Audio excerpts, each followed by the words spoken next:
Alouette est créé par un groupe de parents impliqués pour l'éducation de leurs enfants. Nous sommes tous formés à la pédagogie Montessori et impliqués dans le fonctionnement général de l'école, que ce soit au niveau de l'administration, de la communication, que ce soit la logistique ou la pédagogie bien sûr. Par exemple 40, si je veux le partager en deux. Comme ça fait 20. Hein. Maria Montessori, elle parle d'un esprit absorbant. L'enfant est né, il est calibré pour apprendre, pour aimer apprendre. Un enfant, on ne lui apprend pas à marcher, on ne lui apprend pas à parler, ça se fait tout seul. Et en fait, ce qu'on essaye de faire ici, c'est la même chose. On essaye de mettre en place un cadre, une ambiance, un exemple pour essayer de nourrir cette flamme intérieure qu'ont les enfants, cet intérêt pour les apprentissages.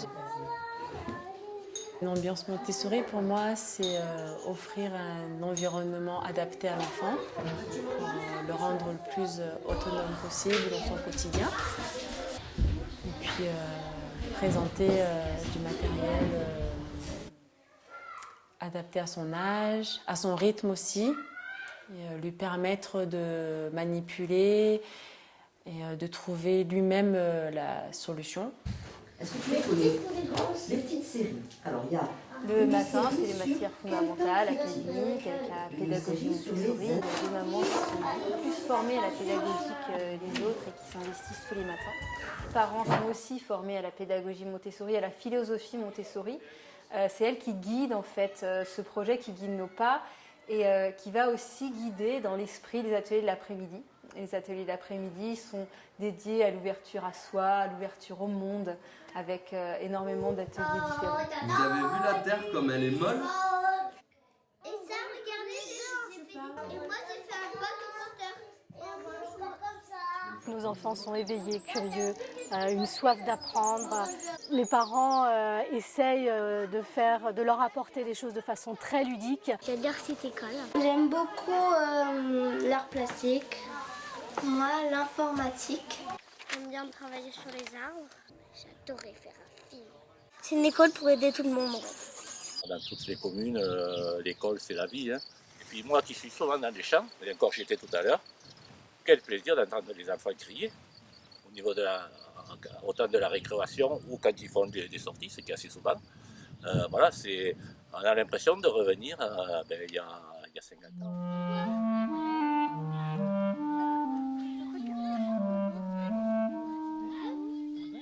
L'intérêt d'avoir une école dans cette ferme, c'est d'intégrer vraiment de manière concrète au quotidien tout ce qui est rapport aux saisons. Donc, à travers les chèvres qui font leurs petits au printemps, le maraîcher qui fait des récoltes à l'automne, voir le blé pousser. Ils intègrent plus facilement ce que c'est une saison quand ils le voient de manière concrète. Je vois des escargots. Et je vois... L'éducation à l'environnement est fondamentale pour notre école. Dans l'esprit de la pédagogie Montessori, cette démarche a pour but d'inscrire l'enfant dans son milieu et de l'éveiller à lui-même par ses sens et dans le concret. C'est aussi, nous semble-t-il, une nécessité pour les citoyens de demain et pour notre planète. Nous l'abordons de manière ludique et dans le cadre de la pédagogie de projet. Chaque année, un thème est exploré en profondeur comme les arbres, les abeilles, les oiseaux. C'est l'occasion en fait d'exploration, d'observation, d'expression artistique ou corporelle, d'excursion. Et cela éveille les enfants à la nature. Ils se sentent plus proches d'elle, ils se sentent une partie d'elle et ont envie de la protéger.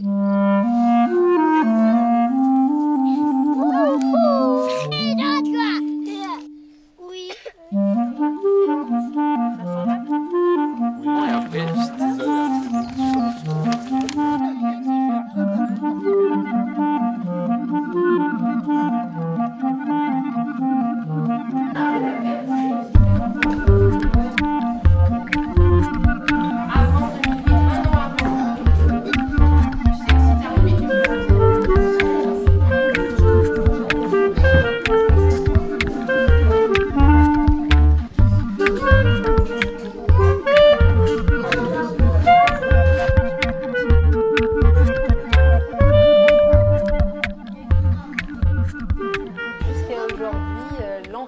parents étaient complètement bénévoles.